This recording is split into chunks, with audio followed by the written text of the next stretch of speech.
You think you know yourself, but you don't. Most people live their entire lives as strangers to themselves, completely unaware of the emotional forces driving every decision they make.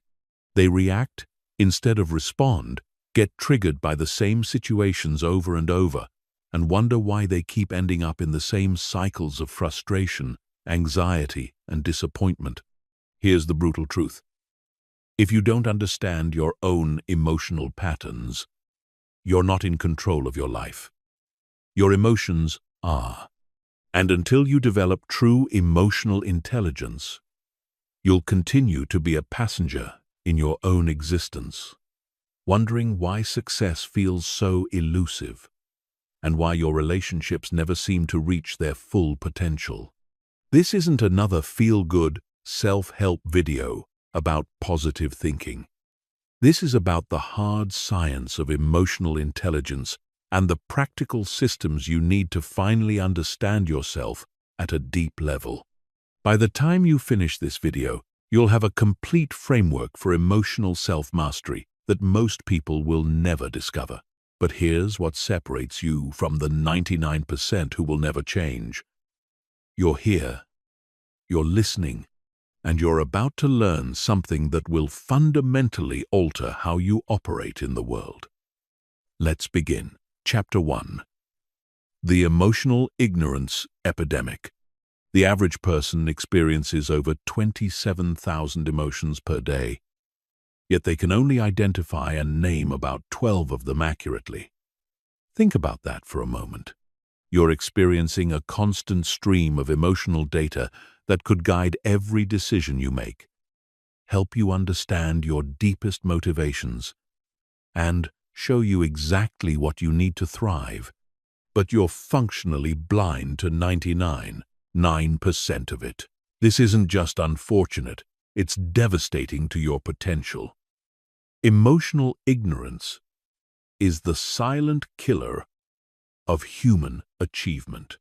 It's why intelligent people make terrible decisions, why capable individuals sabotage their own success, and why people with every advantage still struggle to create the life they want. The problem starts early. Our education system teaches us algebra, but not how to recognize when we're overwhelmed.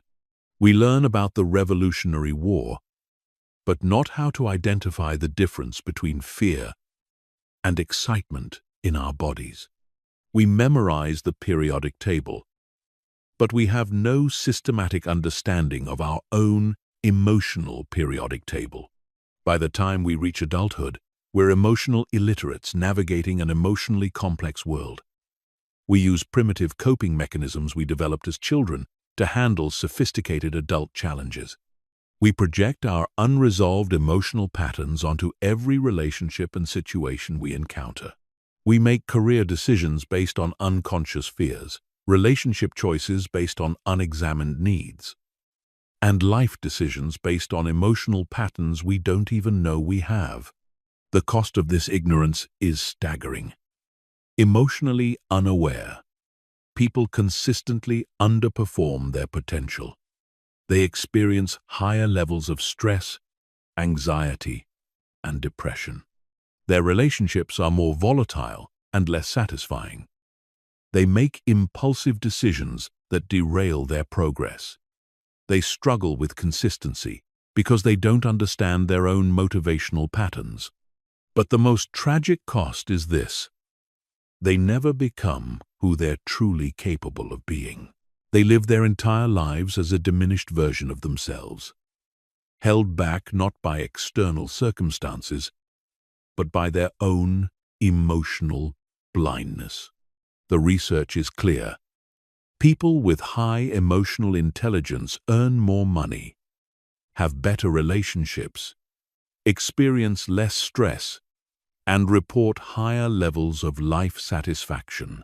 They're more likely to be promoted, less likely to be divorced, and significantly more resilient in the face of challenges. Emotional intelligence is a better predictor of success than IQ, talent, or even work ethic. Yet, despite this overwhelming evidence, emotional intelligence remains the most neglected skill in human development. Most people spend more time learning to use their smartphone than they do learning to understand their own emotional system. They can tell you every feature of their favorite app, but they can't tell you what triggers their anxiety or what specific conditions they need to feel genuinely motivated. This epidemic of emotional ignorance isn't just a personal problem, it's a societal crisis. Emotionally unaware people make emotionally reactive decisions. They vote based on fear rather than wisdom. They parent from their own unhealed wounds. They lead organizations from their unconscious biases. They create products and policies that reflect their emotional limitations rather than human needs. But here's what the 1% understand that everyone else misses. Emotional intelligence isn't a soft skill. It's the foundation of all human effectiveness. It's not about being touchy-feely or emotionally expressive. It's about having accurate emotional data to make better decisions. It's about understanding the emotional operating system that drives human behavior. It's about developing the emotional skills to navigate complexity, influence others, and create the results you want in every area of life. The people who master emotional intelligence don't just feel better about themselves, they become more powerful. They can read situations more accurately, influence others more effectively, and respond to challenges with clarity instead of reactivity. They turn their emotions into competitive advantages rather than limiting factors. Chapter 2. The neuroscience of self-deception. Your brain is lying to you about yourself, and it's doing it for survival. Understanding this fundamental truth is the first step toward genuine self-awareness. The human brain didn't evolve for accuracy. It evolved for survival. And sometimes those two goals are in direct conflict. Every experience you have is filtered through multiple layers of unconscious processing before it reaches your conscious awareness. Your brain is constantly editing, interpreting, and reconstructing reality to fit your existing beliefs, protect your ego, and maintain your sense of psychological safety. By the time an emotion reaches your conscious mind, it has already been processed through a complex web of neural networks designed to keep you alive, not to give you accurate information about yourself. This is why self-perception is so unreliable. You're not getting raw emotional data. You're getting a heavily edited version of reality that your brain thinks will serve you best. The problem is that what served your survival as a child may be completely counterproductive as an adult. But your brain doesn't know the difference. It's still running the same protective programs it developed when you were young, vulnerable, and dependent on others for survival. The prefrontal cortex, your brain's executive center, doesn't fully develop until around age 25. This means that many of your core emotional patterns were established by neural networks that were designed for a completely different stage of life. Your adult brain is still running childhood software, and it's creating glitches in your emotional operating system that you mistake for personality traits or unchangeable aspects of who you are.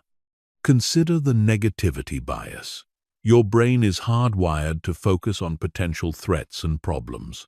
This was useful when humans lived in dangerous environments where missing a threat could mean death. But in the modern world, this same bias causes you to focus disproportionately on what's wrong rather than what's working. You might receive 10 compliments and 1 criticism, and guess which one your brain will replay for the next week. This isn't a character flaw. It's a design feature of your neural architecture. But understanding it allows you to compensate for it. When you know your brain is biased toward negativity, you can consciously look for positive evidence that your automatic systems are filtering out. You can develop practices that help you see a more balanced picture of reality. The confirmation bias works the same way. Your brain actively seeks information that confirms what you already believe about yourself and filters out information that contradicts those beliefs. If you believe you're not good at relationships, your brain will highlight every relationship difficulty and downplay every relationship success. If you believe you're not capable of achieving your goals, your brain will focus on every setback and minimize every progress you make. This creates self-fulfilling prophecies that keep you trapped in limiting beliefs about yourself. You think you're seeing evidence of your limitations, but you're actually seeing evidence of your brain's filtering system. The real you, with all your capabilities and potential, is being hidden from your own conscious awareness by the very organ that's supposed to help you understand yourself. The emotional memory system adds another layer of complexity. Your brain stores emotional patterns as implicit memories that can be triggered without you realizing it. A tone of voice, a facial expression, or even a particular smell can activate an emotional state from your past without you making any conscious connection. You might find yourself feeling anxious or angry or sad and have no idea why, because the trigger was processed below the level of conscious awareness. These implicit emotional memories don't fade over time the way explicit memories do. They remain as vivid and powerful as the day they were created. This means you might be responding to current situations with emotional intensity that belongs to events from years or even decades ago. You're not responding to what's actually happening now. You're responding to the echoes of what happened then. The default mode network is perhaps the most important brain system that most people know nothing about. This is the network that becomes active when your mind is at rest, and it's responsible for most of your self-referential thinking. The problem is that the default mode network has a negative bias. When left to its own devices, it tends to focus on problems, regrets, and worries. This is why your mind automatically goes to negative places when you're not actively focused on something else. It's not because you're a negative person. It's because your default neural programming is designed to scan for potential problems. But most people don't know this, so they assume their negative self-talk represents accurate self-perception. Understanding these neural realities doesn't make you a victim of your brain. It makes you the conscious programmer of your own mental software. Once you know how these systems work, you can develop specific practices to work with them rather than against them. You can learn to recognize when your brain is filtering information in ways that don't serve you. And you can develop skills to access more accurate emotional data. The key insight is this: your spontaneous thoughts and feelings about yourself are not reliable sources of self-knowledge. They're the output of unconscious processing systems that are trying to protect you, not inform you. Real self-awareness requires learning to see past these automatic patterns and developing more sophisticated ways of understanding your own emotional landscape. Chapter 3. The 5 Pillars of True Emotional Intelligence. Real emotional intelligence isn't about being nice or managing your emotions so you don't upset others. It's about developing 5 core competencies that give you mastery over the emotional dimensions of life. Most people never develop these competencies because they don't understand what they are or how they work together to create emotional mastery. The first pillar is emotional accuracy.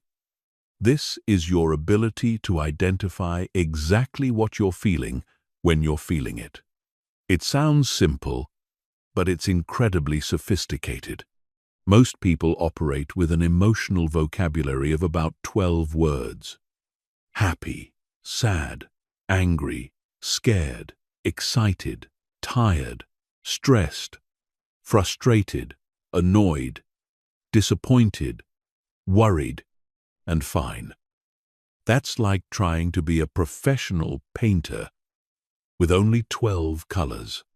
Real emotional accuracy requires developing a nuanced emotional vocabulary that allows you to distinguish between similar but distinct emotional states. The difference between irritation, frustration, and rage. The difference between nervousness, anxiety, and panic. The difference between contentment, satisfaction, and joy. These aren't just semantic distinctions. They're different emotional states that require different responses and provide different information about your needs and circumstances. Emotional accuracy also means being able to identify mixed emotions. Most emotional experiences involve multiple feelings occurring simultaneously. You might feel excited and nervous about a new opportunity, or grateful and sad about a relationship ending. People with low emotional intelligence tend to focus on only the strongest emotion and miss the subtleties that provide crucial information about the situation. The second pillar is emotional sourcing. This is your ability to understand where your emotions are actually coming from. Most people assume their emotions are direct responses to their immediate circumstances. But emotions are much more complex than that. Current emotions are often influenced by past experiences, future concerns, physical states, unconscious associations, and even seemingly unrelated factors like hunger, fatigue, or hormone levels. Emotional sourcing means being able to separate what you're feeling now from what you felt in similar situations in the past. It means recognizing when your emotional response is disproportionate to the current situation because it's being amplified by unresolved emotions from previous experiences. It means understanding how your physical state affects your emotional state and how your emotional state affects your interpretation of events. People who master emotional sourcing can maintain emotional stability even in challenging situations, because they understand that their immediate emotional response might not be giving them accurate information about the current reality. They can ask themselves, is this emotion about what's happening now, or is it about something from my past? Is this emotion about this specific situation, or is it about my general stress level? Is this emotion giving me useful information, or is it based on outdated assumptions? The third pillar is emotional regulation. This isn't about suppressing or controlling your emotions. It's about being able to influence your emotional state when it's appropriate to do so. Emotional regulation means having multiple strategies for working with different types of emotions and knowing when to use each strategy. Sometimes the right response to an emotion is to feel it fully and let it run its course.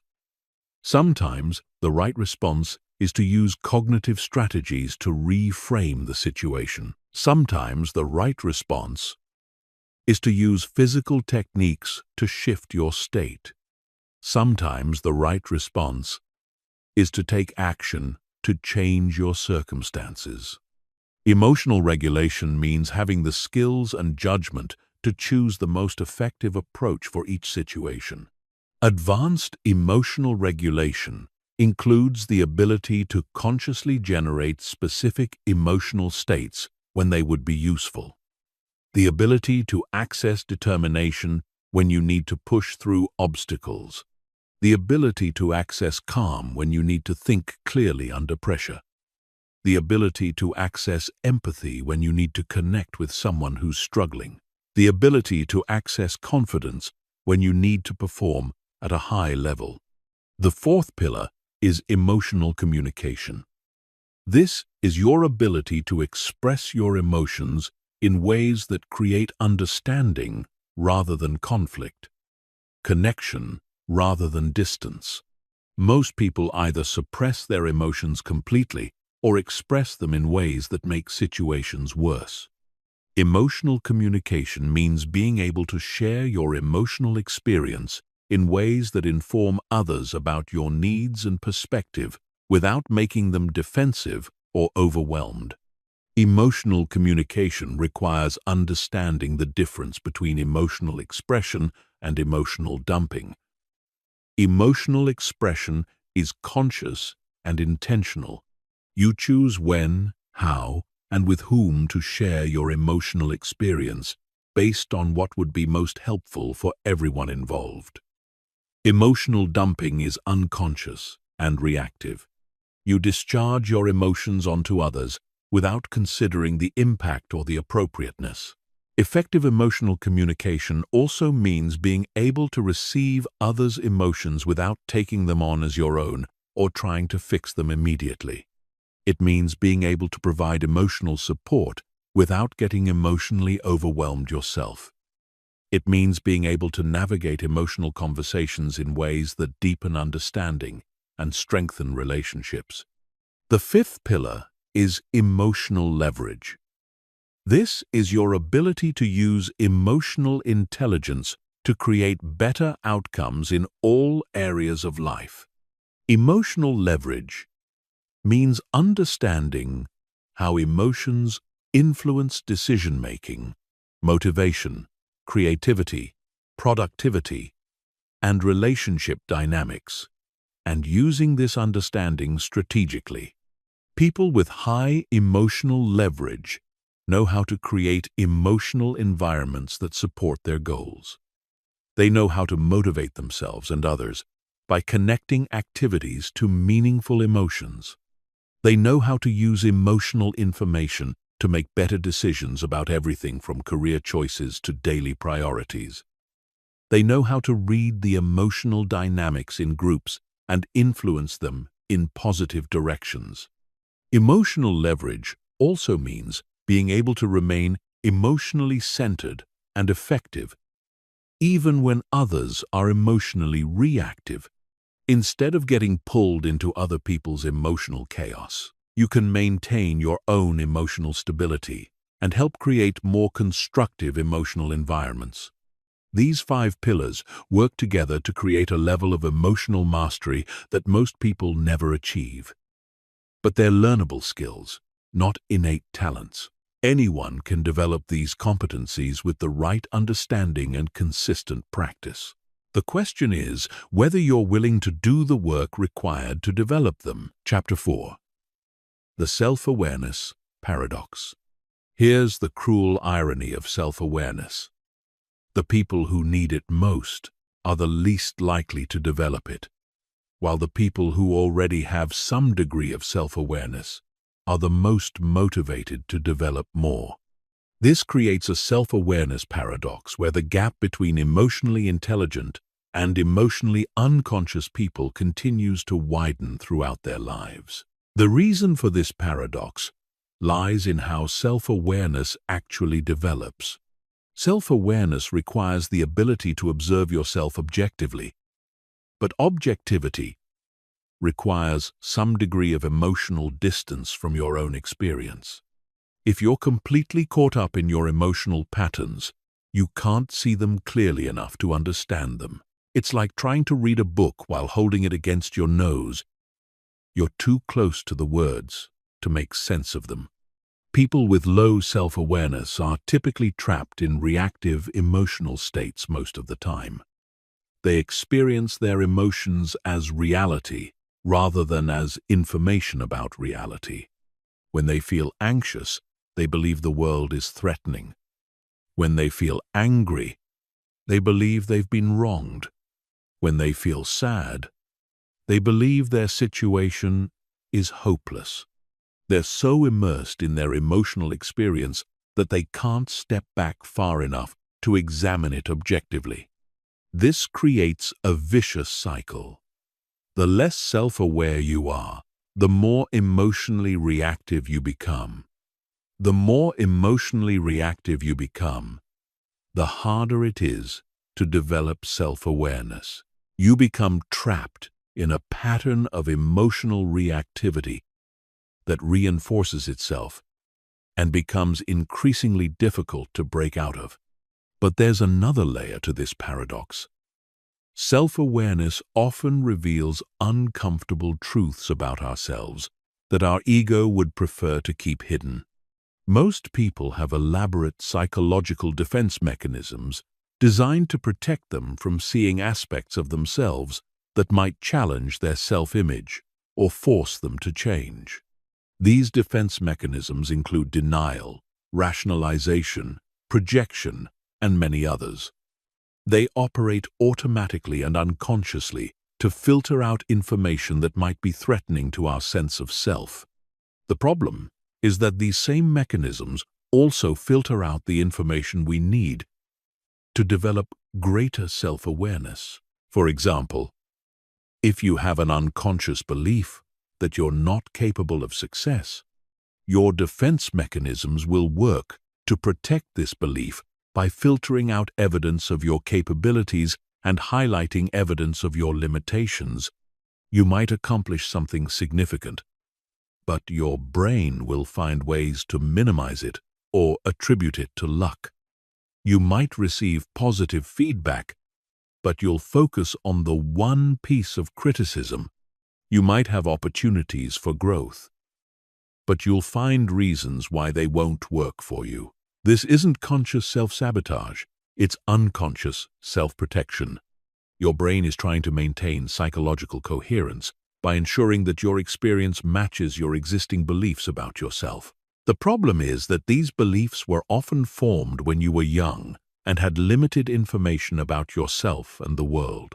They may have been protective at one point, but they become limiting as you develop new capabilities and encounter new opportunities. Breaking through this paradox requires understanding that self-awareness is fundamentally a skill of loving detachment. You have to develop the ability to observe yourself with compassion, but without identification. You have to learn to see your patterns, thoughts, and emotions as objects of awareness, rather than as definitions of who you are. This is why meditation and mindfulness practices are so valuable for developing self-awareness. They train you to observe your inner experience without getting caught up in it. You learn to notice thoughts without believing them automatically. You learn to feel emotions without being overwhelmed by them. You develop what psychologists call metacognition, the ability to think about your thinking. But here's what most people miss about developing self-awareness. It's not a comfortable process. True self-awareness requires facing aspects of yourself that you've been avoiding.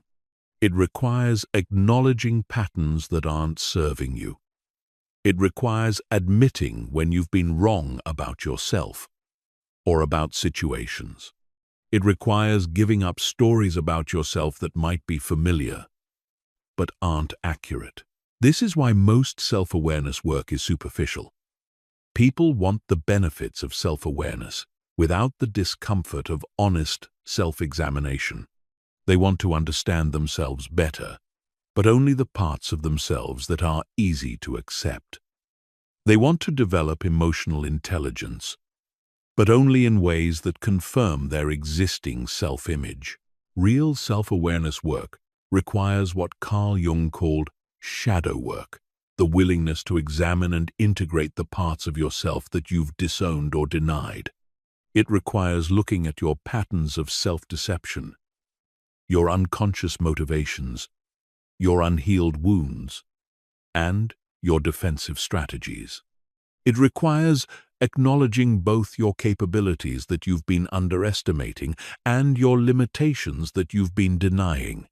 The people who successfully develop high levels of self-awareness are those who become curious about their own unconscious patterns rather than defensive about them. They treat their psychological blind spots as interesting mysteries to solve rather than as threats to their self-image. They develop the courage to see themselves clearly, even when what they see doesn't match their preferred self-concept. This shift from defensive to curious is the key to breaking through the self-awareness paradox. Instead of asking, "How can I prove that I'm right about myself?" you start asking, "What don't I know about myself that might be useful to discover?" Instead of protecting your self-image, you start investigating your actual patterns of thinking, feeling, and behaving. The reward for this courage is profound. People with genuine self-awareness have access to much more of their potential because they're not spending energy maintaining false beliefs about themselves. They make better decisions because they have more accurate information about their own motivations, capabilities, and limitations. They have more satisfying relationships because they understand their own patterns and can take responsibility for their impact on others. But perhaps most importantly, they develop an unshakable confidence that comes from knowing themselves accurately rather than from maintaining illusions about themselves. This is the kind of confidence that doesn't depend on external validation because it's based on honest self-knowledge rather than on wishful thinking. Chapter 5. The Emotional Mapping System. Most people navigate their emotional landscape like they're walking through a foreign city without a map. They have no systematic way to understand their emotional patterns, no reliable method for predicting their emotional responses, and no clear framework for making sense of their emotional experience. This is why they keep getting lost in the same emotional territories over and over again. The solution is to develop what I call an emotional mapping system, a comprehensive framework for understanding your unique emotional patterns, triggers, needs, and responses. Just like a geographical map shows you the terrain, landmarks, and pathways of a physical location, an emotional map shows you the terrain, landmarks, and pathways of your inner emotional world. Creating your emotional map starts with identifying your core emotional patterns. These are the recurring emotional themes that show up in different areas of your life. Most people have 3 to 5 core emotional patterns that account for the majority of their emotional experience. These patterns were typically established early in life and continue to operate largely below conscious awareness. For example, one of your core patterns might be emotional overwhelm in the face of multiple demands. This pattern might show up when you have too many work projects, too many social commitments, or too many personal responsibilities. The specific triggers might be different, but the underlying emotional response is the same. You feel overwhelmed, scattered, and unable to prioritize effectively. Another core pattern might be emotional withdrawal when criticized or judged. This pattern might show up in romantic relationships, work situations, or social contexts. Whenever you perceive criticism or judgment, you might automatically shut down emotionally, become defensive, or withdraw from the interaction. Again, the specific contexts might vary, but the emotional response pattern is consistent. Identifying these patterns requires careful observation of your emotional experience over time. You need to start paying attention not just to what you're feeling, but when you're feeling it, what triggers it, how it develops, and how it resolves. This is detective work, and it requires patience and objectivity. The most effective way to do this is through systematic emotional tracking. For at least 2 weeks, document your significant emotional experiences each day. Note what you were feeling, what was happening when you felt it, what thoughts you were having, what physical sensations you noticed, and how you responded. Look for patterns across different situations and contexts. Most people discover that their emotional life is much more predictable than they realized. They tend to have similar emotional responses to similar types of situations. They tend to get triggered by the same kinds of interactions. They tend to have the same emotional needs in different contexts. Recognizing these patterns is the first step toward being able to work with them more skillfully. Once you've identified your core emotional patterns, the next step is to map your emotional triggers. These are the specific situations, interactions, or circumstances that tend to activate your strongest emotional responses. Understanding your triggers allows you to anticipate and prepare for situations that might be emotionally challenging. But here's what most people miss. Triggers aren't random. They're connected to your fundamental emotional needs and fears. If you have a need for autonomy, you'll be triggered by situations where you feel controlled or micromanaged. If you have a fear of abandonment, you'll be triggered by situations where you perceive rejection or distance. If you have a need for recognition, you'll be triggered by situations where you feel ignored or undervalued. Mapping your triggers means understanding not just what triggers you, but why it triggers you. What need is being threatened? What fear is being activated? What value is being violated? This deeper understanding allows you to respond to triggers more skillfully rather than just reacting automatically. The third component of emotional mapping is identifying your emotional resources. These are the internal and external factors that help you maintain emotional stability and resilience. Internal resources might include specific thought patterns, breathing techniques, or visualization practices that help you stay centered.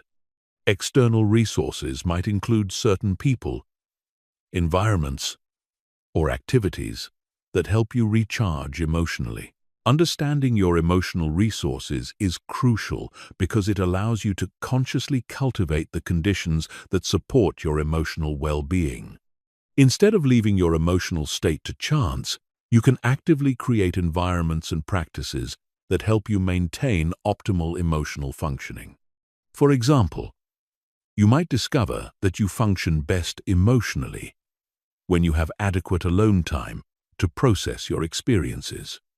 Or you might find that you need regular physical activity to maintain emotional stability. Or you might realize that certain types of music or natural environments have a powerful positive effect on your emotional state. Knowing these patterns allows you to build them into your daily routine rather than hoping they'll happen accidentally. The fourth component is mapping your emotional communication patterns. How do you typically express emotions? What emotions do you find easy to express? And what emotions do you tend to suppress? How do others typically respond to your emotional expression? What patterns of emotional communication do you fall into in different relationships? Many people have unconscious rules about which emotions are acceptable to feel and express and which aren't. These rules were often learned in childhood and may not be appropriate for adult relationships and situations. Mapping your emotional communication patterns helps you identify these unconscious rules so you can make more conscious choices about how to express your emotions. The final component of emotional mapping is understanding your emotional development edge, the areas where you have the most opportunity for growth. Everyone has emotional strengths and emotional growing edges. Your emotional growing edge might be learning to stay calm under pressure, developing greater empathy, becoming more assertive, or learning to tolerate uncertainty. Identifying your emotional development edge allows you to focus your self-development efforts on the areas that will have the greatest impact on your overall emotional intelligence. Instead of trying to improve everything at once, you can concentrate on developing the specific emotional skills that will unlock the most growth and effectiveness in your life. Creating your emotional map isn't a one-time exercise. It's an ongoing process of self-discovery and development. Your emotional patterns will evolve as you grow and change, and your map should evolve along with them. But having this systematic framework for understanding your emotional landscape will give you a level of self-knowledge that most people never develop, and it will serve as the foundation for all other aspects of emotional intelligence. Chapter 6. Mastering your emotional triggers. Your triggers are not random events that happen to you. They are predictable patterns that reveal your deepest programming. Most people experience triggers as external attacks on their peace of mind. But triggers are actually internal alarm systems that activate when specific psychological needs or fears are threatened. Understanding this distinction is the difference between being controlled by your triggers and using them as information to become more emotionally intelligent. The first step to mastering your triggers is recognizing that they exist in layers. Surface triggers are the obvious ones. The tone of voice that makes you defensive, the type of criticism that shuts you down, the specific behaviors that make you angry. But underneath every surface trigger is a deeper trigger related to your core emotional needs and fears. And underneath that is an even deeper trigger related to your fundamental beliefs about yourself, other people, and how the world works. Most people only work with surface triggers. They try to avoid situations that trigger them, or they try to control their reactions when they get triggered. But this approach keeps you trapped in a reactive cycle because you're not addressing the underlying programming that creates the trigger in the first place. For example, you might get triggered when someone interrupts you during meetings. The surface trigger is the interruption behavior. But the deeper trigger might be your need to feel heard and respected. And the deepest trigger might be a childhood belief that your voice doesn't matter unless you fight for it. Until you understand and work with all three layers, you'll keep getting triggered by interruptions, no matter how much you try to manage your reactions. The key to working with triggers effectively is learning to pause between the trigger event and your response. This pause doesn't have to be long. Even a few seconds can be enough to shift from reactive to responsive mode. But creating this pause requires training your nervous system to recognize the early warning signs of activation before you're fully triggered. Physical awareness is crucial for this. Triggers always have physical signatures that appear before the emotional reaction. Your heart rate might increase. Your breathing might become shallow. Your muscles might tense, or you might feel heat in your face or chest. Learning to recognize these early physical signs gives you a window of opportunity to intervene before you become fully reactive. During this pause, you can ask yourself 3 powerful questions that will shift you from reactive to analytical mode. First, what need of mine is being threatened right now? Second, what story am I telling myself about what's happening? Third, what response would be most effective given my actual goals for this situation? These questions engage your prefrontal cortex and help you move from emotional reactivity to strategic thinking. Instead of just reacting to what happened, you start thinking about what you want to create. Instead of being controlled by your automatic patterns, you start making conscious choices about how to respond. But here's what most people don't understand about triggers. They're not problems to be solved. They're information to be used. Your triggers are showing you exactly where you have opportunities for growth. They're highlighting the areas where you have unmet needs, unhealed wounds, or limiting beliefs that are ready to be examined and updated. This means that the goal isn't to become trigger-free. It's to become trigger-aware. The most emotionally intelligent people still experience triggers, but they use them as data rather than being controlled by them. They see triggers as invitations to understand themselves more deeply rather than as evidence that something is wrong with them. Advanced trigger work involves learning to track your triggers back to their origin stories. Every trigger pattern was created during a specific period of your life when you developed beliefs and strategies to protect yourself from emotional pain. Understanding the origin story helps you recognize when you're operating from outdated programming that no longer serves you. For instance, if you get triggered by any form of criticism, you might trace this back to a childhood where criticism was associated with withdrawal of love or threats to your safety. The trigger made perfect sense in that context, but now it's preventing you from receiving feedback that could help you grow. Understanding the origin story allows you to update your programming with more current and accurate information about your safety and capabilities. The ultimate mastery of triggers involves learning to transform them into sources of power. Instead of being weakened by trigger situations, you learn to use them as opportunities to demonstrate your emotional strength and wisdom. You learn to stay centered and effective even when others are trying to trigger you intentionally or unintentionally. This transformation requires developing what I call trigger immunity. Trigger immunity doesn't mean you don't notice trigger situations. It means you don't lose access to your higher capabilities when they occur. You can acknowledge that someone is behaving in a way that historically would have triggered you, while simultaneously maintaining your emotional equilibrium and strategic thinking. People with trigger immunity have a tremendous advantage in all areas of life. They can navigate difficult conversations without getting defensive. They can receive criticism without taking it personally.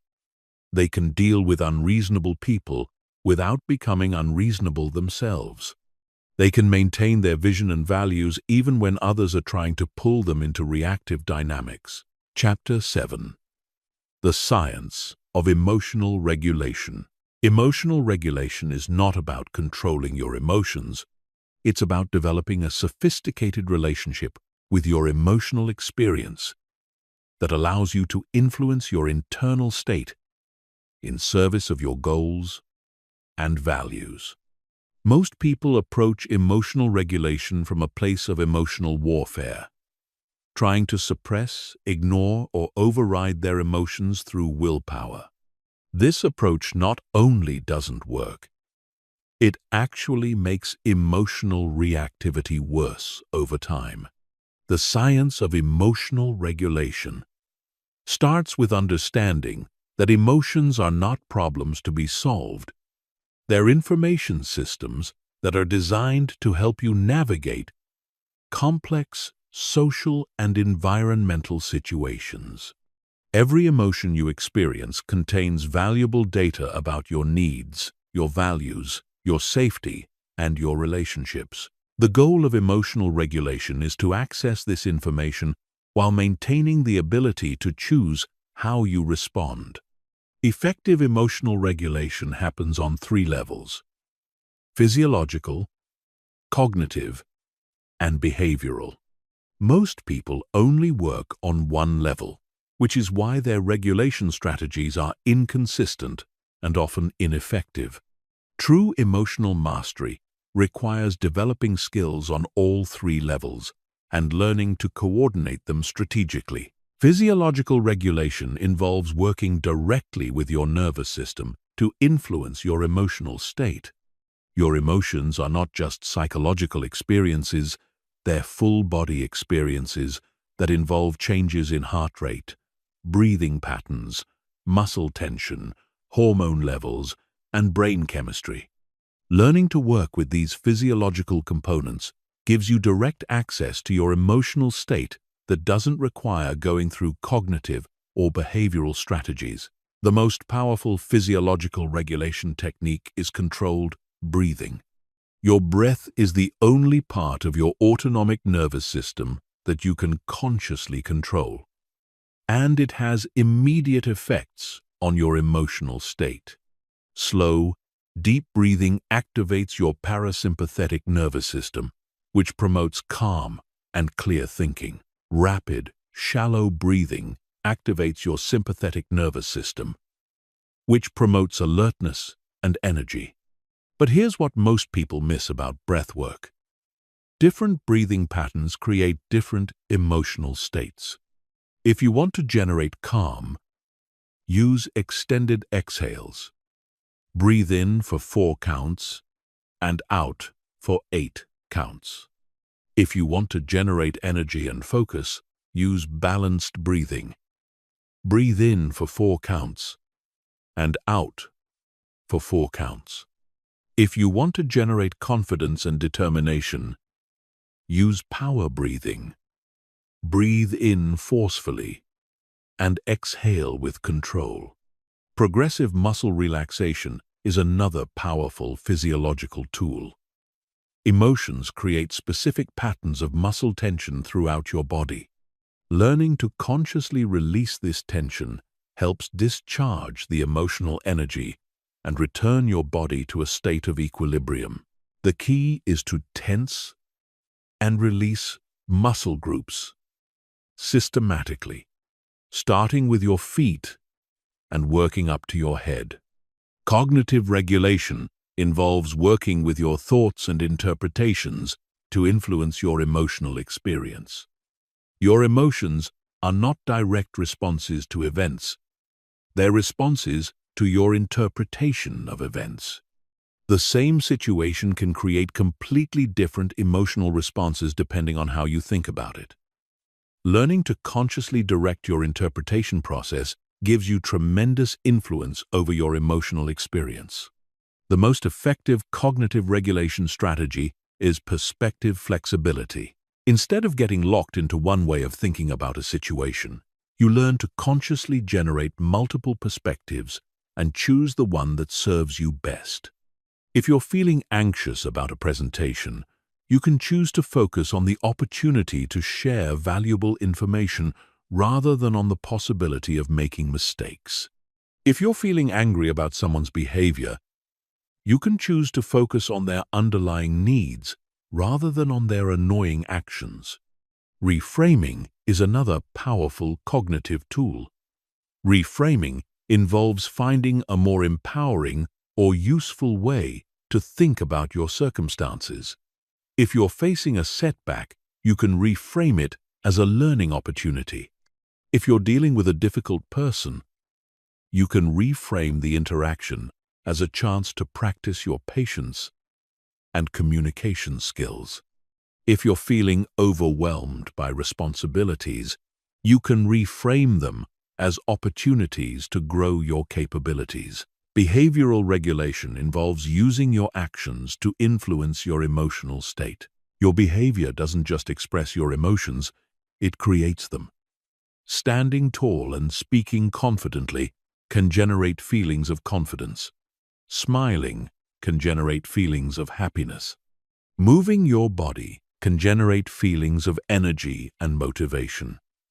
Learning to use your behavior strategically allows you to create the emotional states that support your goals. Physical movement is one of the most underutilized emotional regulation tools. Emotions create energy that wants to be expressed through movement. When you suppress this movement, you trap the emotional energy in your body, which creates chronic tension and reactivity. Learning to discharge emotional energy through appropriate movement helps you process emotions more quickly and completely. The key to advanced emotional regulation is learning to match your regulation strategy to your specific situation and goals. Sometimes, the most effective approach is to feel an emotion fully and let it run its course. Sometimes, the most effective approach is to shift your state immediately using physiological or behavioral techniques. Sometimes, the most effective approach is to work with your thoughts and interpretations. Emotional regulation mastery also involves developing what I call state flexibility, the ability to access different emotional states based on what would be most useful for your current situation. If you're about to have a difficult conversation, you might want to access a state of calm confidence. If you're working on a creative project, you might want to access a state of curious excitement. If you're comforting someone who's upset, you might want to access a state of warm empathy. The ultimate goal of emotional regulation is not to be emotionally flat or controlled. It's to be emotionally responsive, able to feel deeply, while maintaining your capacity for wise action. People with advanced emotional regulation skills experience the full spectrum of human emotions, but they don't get hijacked by them. They can be angry without being destructive, sad without being depressed, excited without being reckless, and afraid without being paralyzed. Chapter 8. Reading the emotional climate of others. Most people are walking around broadcasting their emotional state through dozens of subtle signals that they're completely unaware of, while simultaneously being completely oblivious to the emotional signals that others are sending them. This emotional blindness is one of the biggest barriers to effective relationships, successful leadership, and social influence.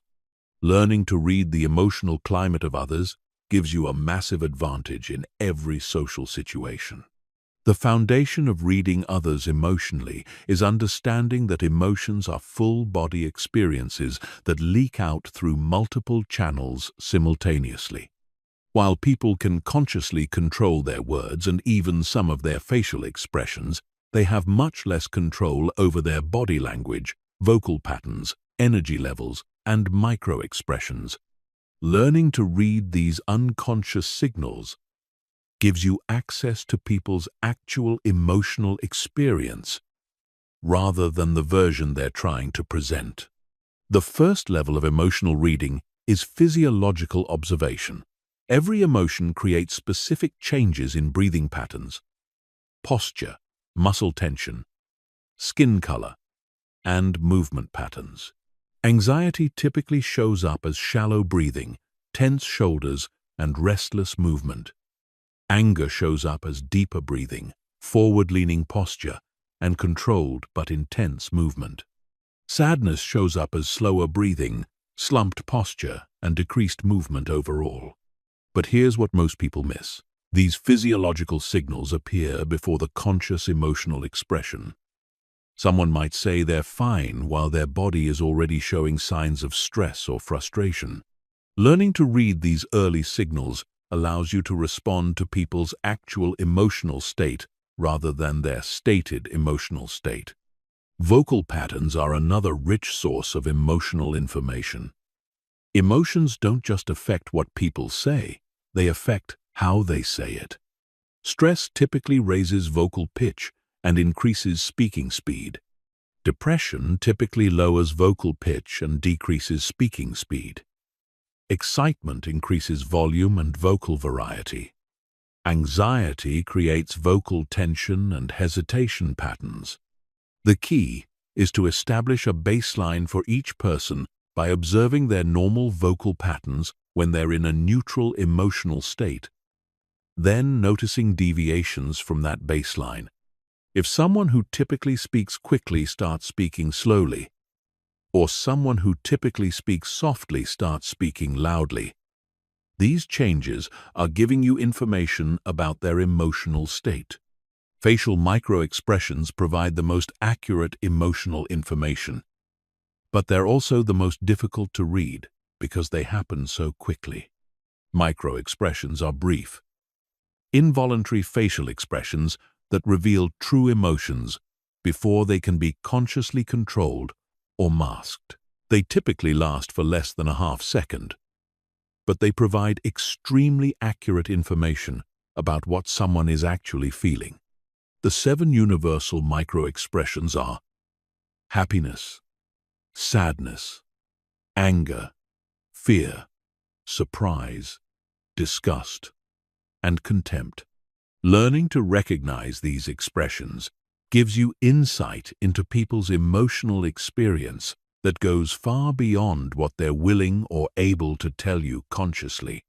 But mastering micro-expression reading requires extensive practice and training because the signals are so brief and subtle. Energy patterns are perhaps the most important but least understood aspect of emotional reading. Every person carries a distinct energetic signature that changes based on their emotional state. Some people's energy becomes heavy and dense when they're sad or depressed. Other people's energy becomes sharp and intense when they're angry or frustrated. Still, others become scattered and chaotic when they're anxious or overwhelmed. Learning to read energy patterns requires developing what I call energetic sensitivity. The ability to notice how you feel when you're around different people in different emotional states. Your own emotional system is actually picking up information about other people's emotional states, but most people dismiss these impressions as imagination or projection. The second level of emotional reading involves understanding emotional context. People's emotions are not just individual experiences, they're responses to their social and environmental context.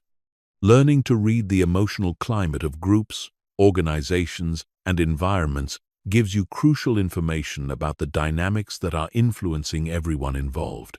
Group emotional climates have their own patterns and rhythms that are distinct from individual emotions. A team might have an underlying anxiety about an upcoming deadline that affects everyone's behavior, even when they're not consciously aware of it. A family might have an unspoken sadness about a loss that influences all their interactions. A company might have a pervasive fear about financial stability that creates tension in every meeting. Reading group emotional climates requires stepping back from individual interactions and noticing the overall emotional atmosphere. What emotions are being expressed? What emotions are being avoided? What emotions seem to be influencing decisions and behavior even when they're not being discussed directly? The third level of emotional reading involves understanding emotional patterns over time. Most people focus only on immediate emotional states, but the most valuable information comes from tracking emotional patterns across multiple interactions and contexts. Someone might consistently become defensive when certain topics are raised, or consistently become energized when discussing specific projects, or consistently become withdrawn in particular social situations. These emotional patterns reveal people's core motivations, fears, values, and needs much more accurately than any single emotional expression. Understanding someone's emotional patterns allows you to predict how they're likely to respond in different situations and adjust your approach accordingly. Advanced emotional reading also involves understanding emotional contagion, the tendency for emotions to spread from person to person through unconscious mimicry and mirror neuron activation. When you're in the presence of someone who's highly emotional, your own emotional state will be influenced by theirs unless you're consciously protecting your emotional boundaries. This creates both opportunities and challenges. On the positive side, you can consciously project emotional states that will influence others in positive directions. By maintaining your own emotional stability and projecting calm confidence, you can help stabilize emotional chaos in groups and relationships. On the negative side, if you don't protect your emotional boundaries, you can be pulled into other people's emotional reactivity and lose your own emotional equilibrium. The ultimate mastery of emotional reading involves developing what I call emotional translation skills, the ability to understand what people's emotions are telling you about their needs, fears, motivations, and decision-making processes. Anger often indicates that someone's boundaries or values have been violated. Anxiety often indicates that someone feels uncertain about their ability to handle upcoming challenges. Sadness often indicates that someone has experienced or anticipates loss. Understanding these emotional translations allows you to respond to people's underlying needs rather than just their surface behaviors. Instead of getting defensive when someone is angry, you can address the boundary violation that's driving their anger. Instead of dismissing someone's anxiety, you can provide the reassurance or information they need to feel more capable. Instead of avoiding someone's sadness, you can acknowledge their loss and offer appropriate support. Chapter 9. Influence through emotional intelligence. Most people think influence is about logical arguments, persuasive techniques, or personal charisma. But the real foundation of influence is emotional intelligence. People make decisions based on emotions, and then use logic to justify those decisions. Understanding this fundamental truth about human psychology gives you a massive advantage in every situation where you need to influence others' thoughts, feelings, or behaviors.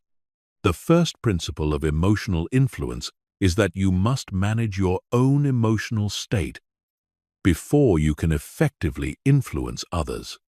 If you're anxious, frustrated, or emotionally reactive, you'll unconsciously transmit that energy to others, and they'll become defensive or resistant. But if you're emotionally centered, confident, and genuinely interested in creating value for others, they'll feel that energy and be more open to your influence. This is why the most influential people focus more on their internal state than on their external techniques.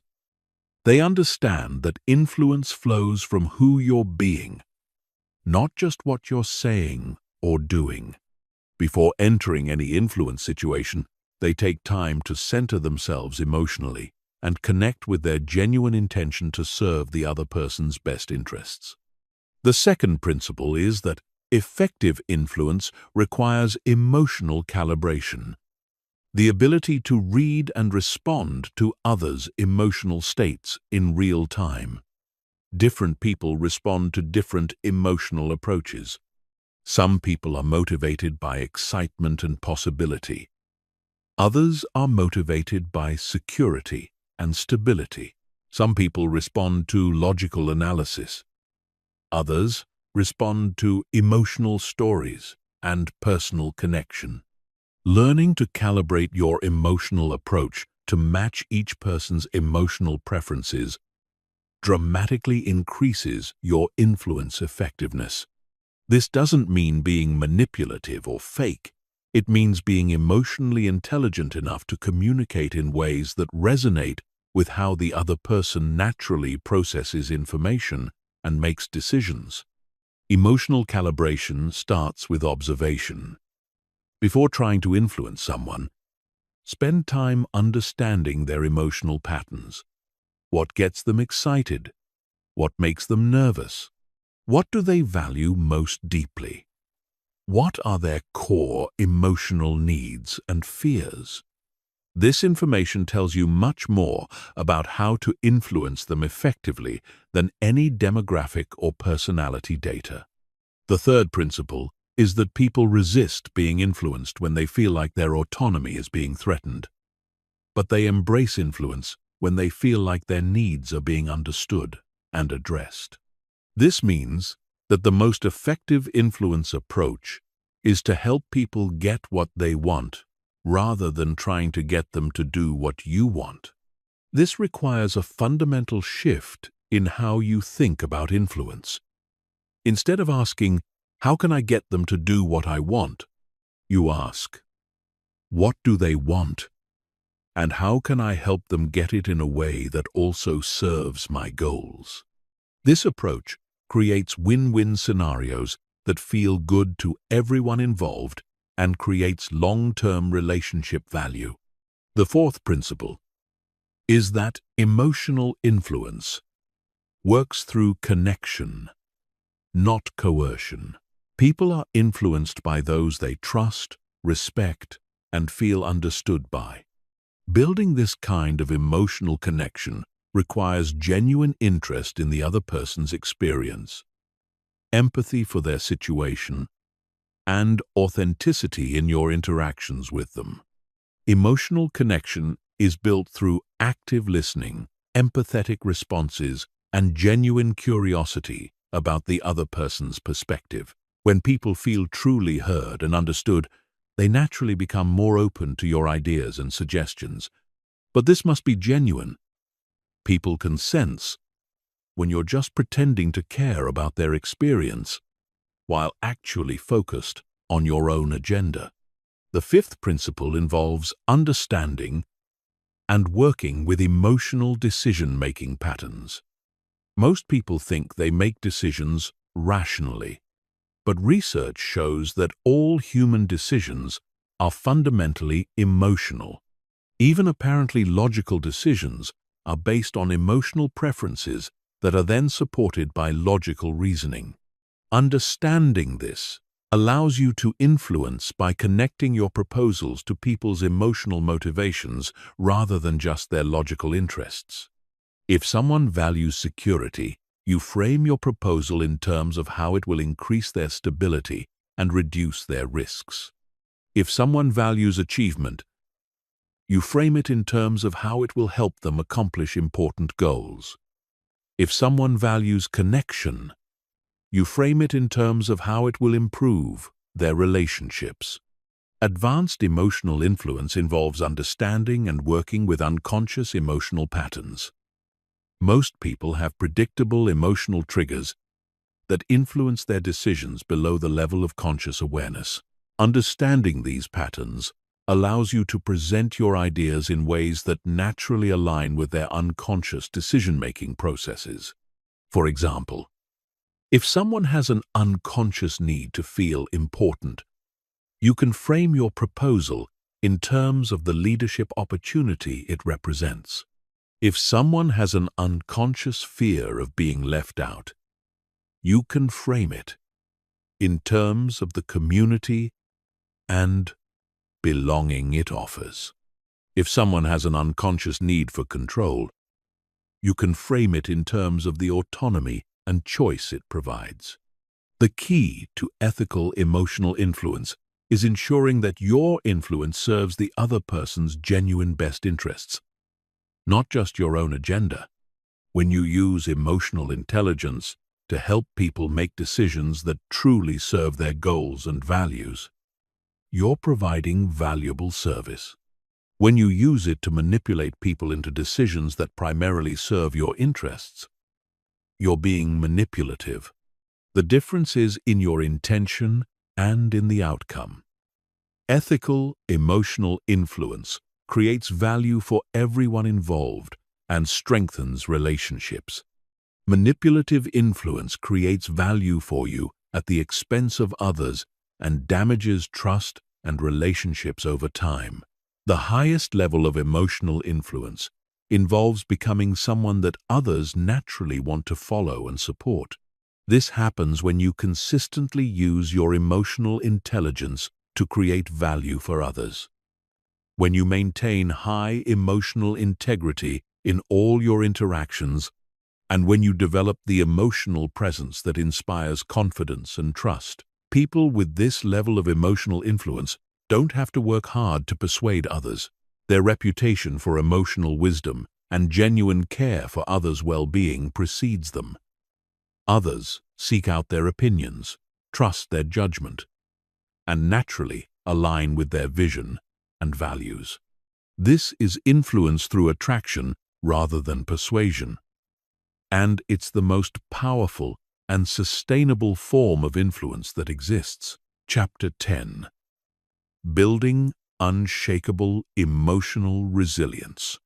Emotional resilience is not about being tough enough to handle anything that life throws at you. It's about developing the internal resources and skills to recover quickly from emotional challenges and to maintain your effectiveness even under pressure. Most people confuse emotional resilience with emotional numbness or suppression, but true resilience actually requires greater emotional sensitivity, not less. The foundation of emotional resilience is emotional flexibility, the ability to experience the full range of human emotions without being derailed by any of them. Resilient people feel their emotions deeply, but they don't get stuck in them.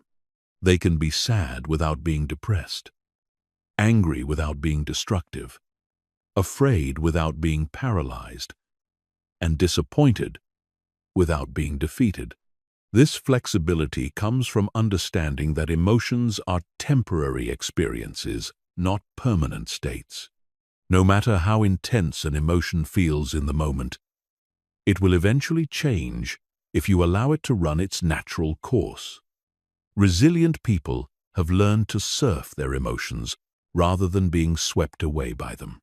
The first pillar of emotional resilience is developing a strong emotional identity that's independent of your circumstances. Most people's emotional well-being depends entirely on external factors. What happens to them, how others treat them, whether they're succeeding or failing in their goals. This creates enormous vulnerability because you have limited control over external circumstances. Resilient people develop an internal emotional foundation that remains stable regardless of what's happening around them. This doesn't mean they don't care about external circumstances. It means they don't derive their core emotional security from them. They know who they are, what they value, and what they're capable of, independent of their current situation or other people's opinions of them. Building this internal foundation requires doing the deep work of understanding your core values, developing your capabilities, and healing any emotional wounds that make you dependent on external validation for your sense of worth. It's about becoming emotionally self-sufficient, able to generate the emotional states you need from internal resources rather than external circumstances. The second pillar is developing emotional processing skills that allow you to work through difficult emotions efficiently and completely.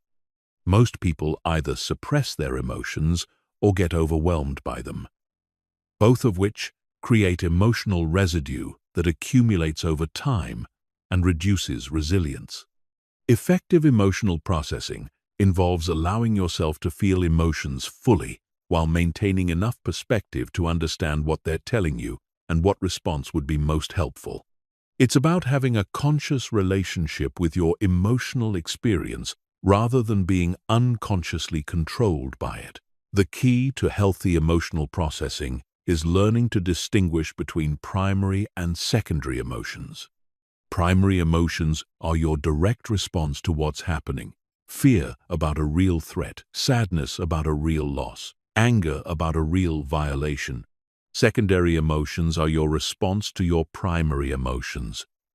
Feeling guilty about being angry, feeling ashamed about being afraid, feeling anxious about being sad.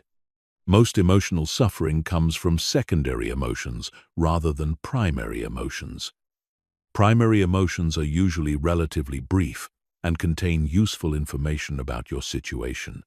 Secondary emotions can last indefinitely and create suffering without providing useful information.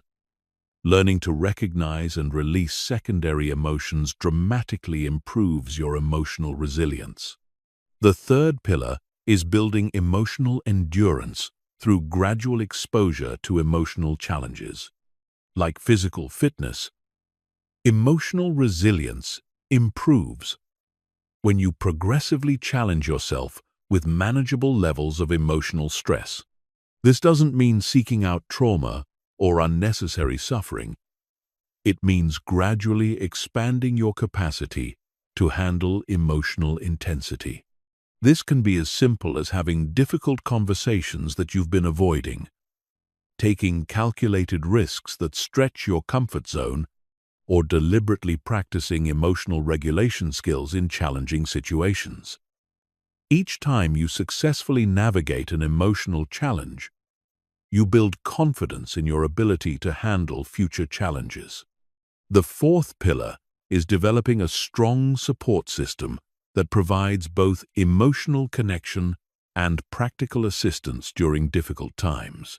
Resilience is not a solo project. It's built through relationships with people who understand you, believe in you, and are willing to support you when you're struggling. But building a support system requires being willing to be vulnerable with others about your emotional experience.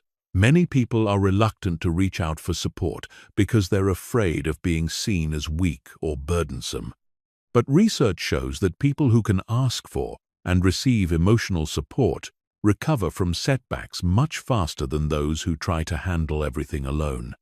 The fifth pillar is maintaining physical practices that support emotional resilience. Your emotional state is intimately connected to your physical state. Regular exercise, adequate sleep, proper nutrition, and stress management practices all contribute to your ability to handle emotional challenges effectively. Physical practices also provide concrete ways to discharge emotional energy and regulate your nervous system. When you're emotionally activated, physical movement helps process the energy rather than letting it build up as chronic tension. When you're emotionally depleted, rest and restoration help rebuild your emotional resources. The sixth pillar is developing meaning-making frameworks that help you find purpose and growth in difficult experiences. Resilient people don't just survive challenges, they use them as catalysts for growth and development. They have frameworks for understanding adversity as information, obstacles as opportunities, and setbacks as setups for comebacks. This doesn't mean being naive about genuine difficulties or pretending that bad things are actually good. It means developing the cognitive and emotional skills to extract value from difficult experiences and use them to become stronger, wiser, and more capable. The ultimate goal of emotional resilience is not to become invulnerable to emotional pain, but to develop such confidence in your ability to handle whatever life brings that you stop limiting yourself out of fear of emotional discomfort. When you know you can handle anything emotionally, you become free to take the risks, pursue the relationships, and chase the dreams that will create the life you really want. Resilient people don't experience less emotional pain than others. They experience it more skillfully. They feel their emotions fully, process them effectively, learn from them quickly, and return to emotional equilibrium faster. This allows them to engage more fully with life because they're not constantly protecting themselves from potential emotional pain. Building emotional resilience is a lifelong practice, not a destination. There's always more capacity to develop, always new emotional challenges that will stretch your capabilities, and always opportunities to deepen your emotional wisdom. But every step you take in building your emotional resilience makes you more capable of creating the life you want and helping others do the same. Chapter 11.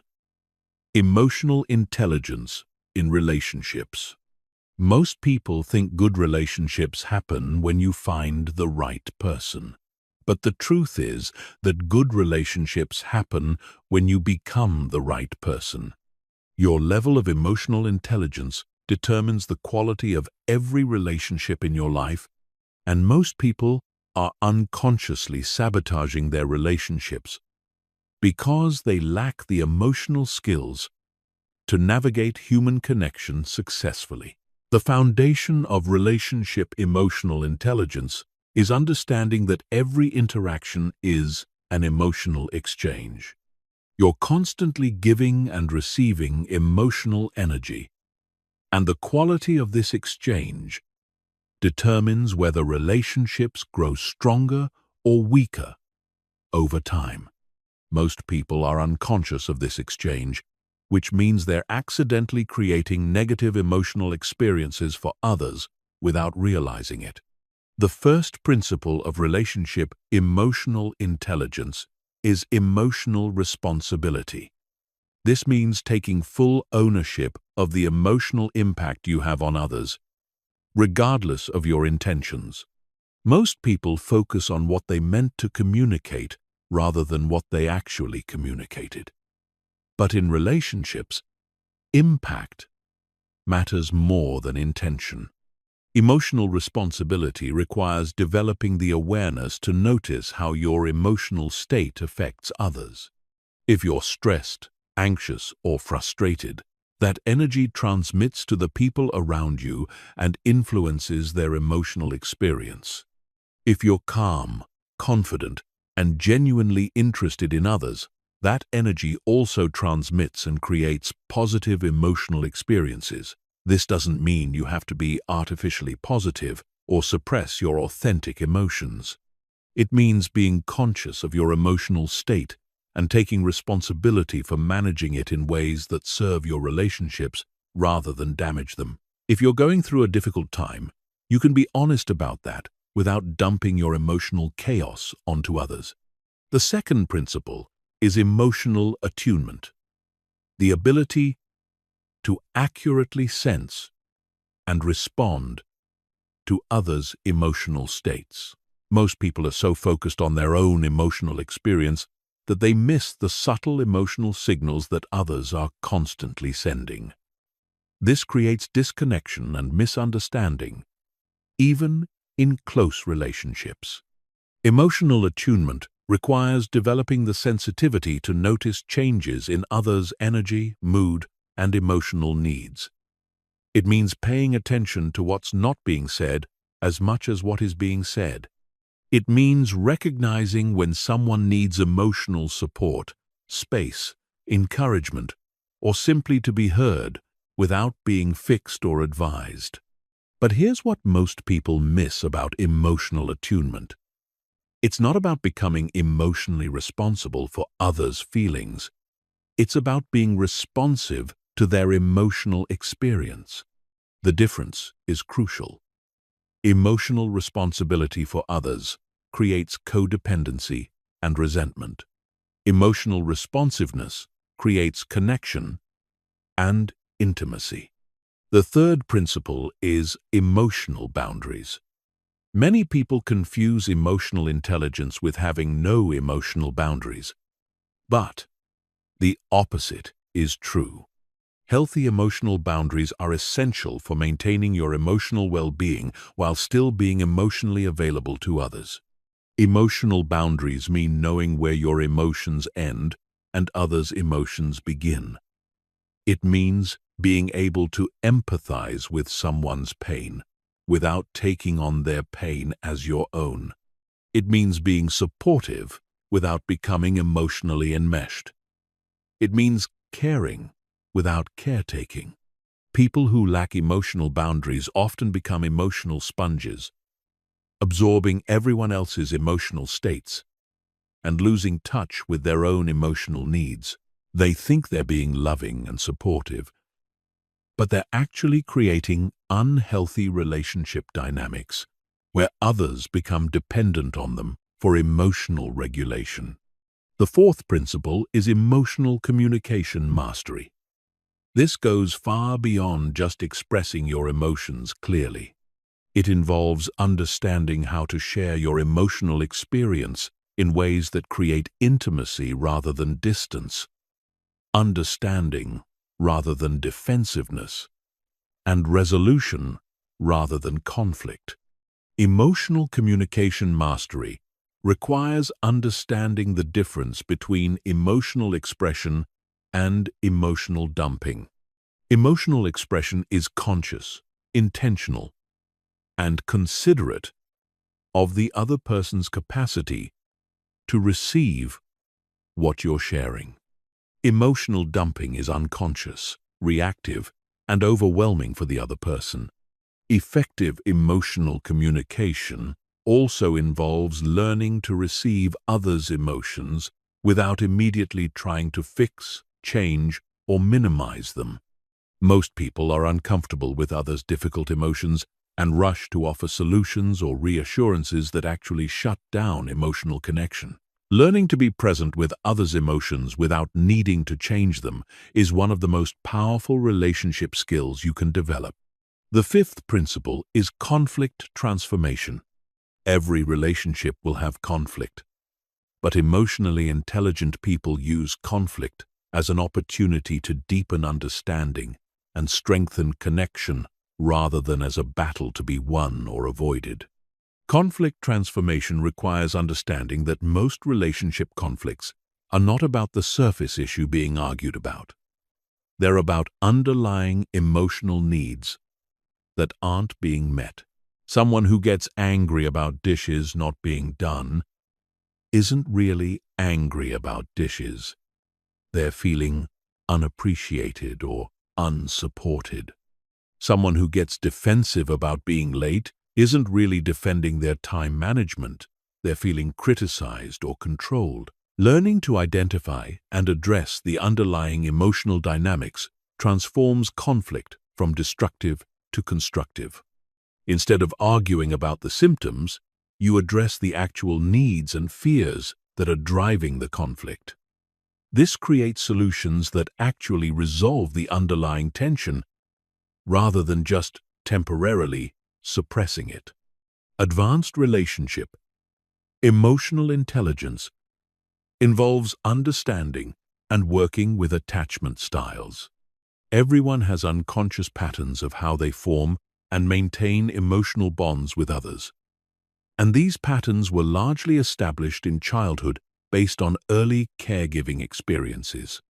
People with secure attachment styles find it relatively easy to form close relationships and maintain emotional intimacy. People with anxious attachment styles tend to worry about abandonment and may become clingy or demanding in relationships. People with avoidant attachment styles tend to be uncomfortable with emotional closeness and may withdraw when relationships become too intimate.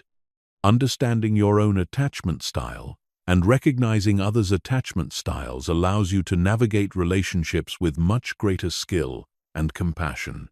You can recognize when someone's behavior is coming from attachment insecurity rather than taking it personally.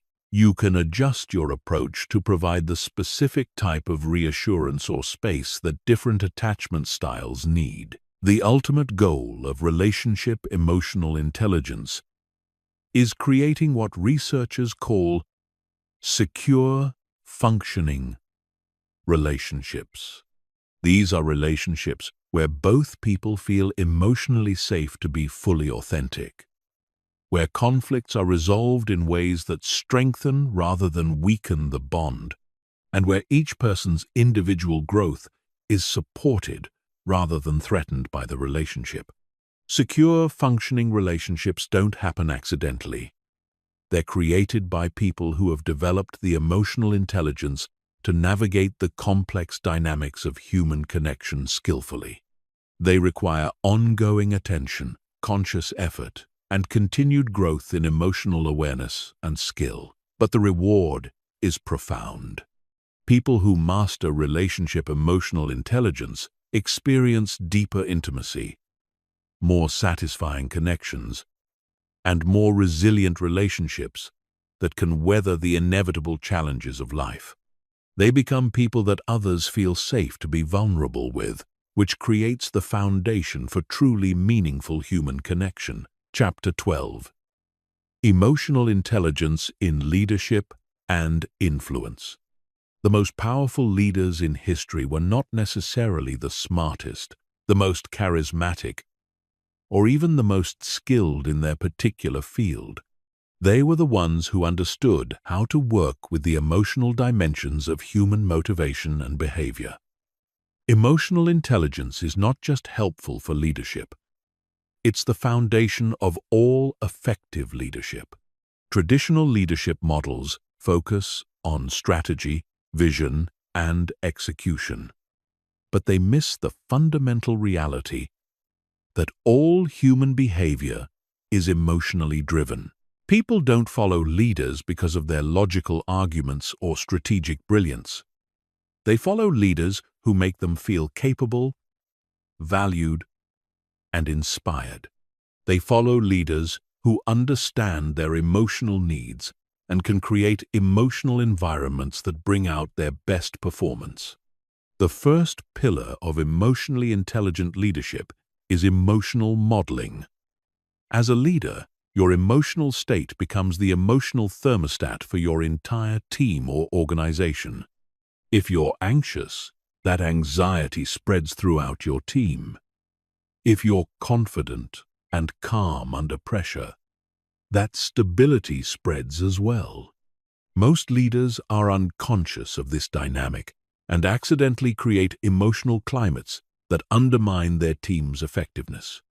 Emotional modeling requires developing the ability to consciously manage your own emotional state, not because you don't feel difficult emotions, but because you understand that your emotions have exponential impact on others. It means learning to process your own emotional challenges privately, rather than working through them publicly in ways that create anxiety or uncertainty for your team.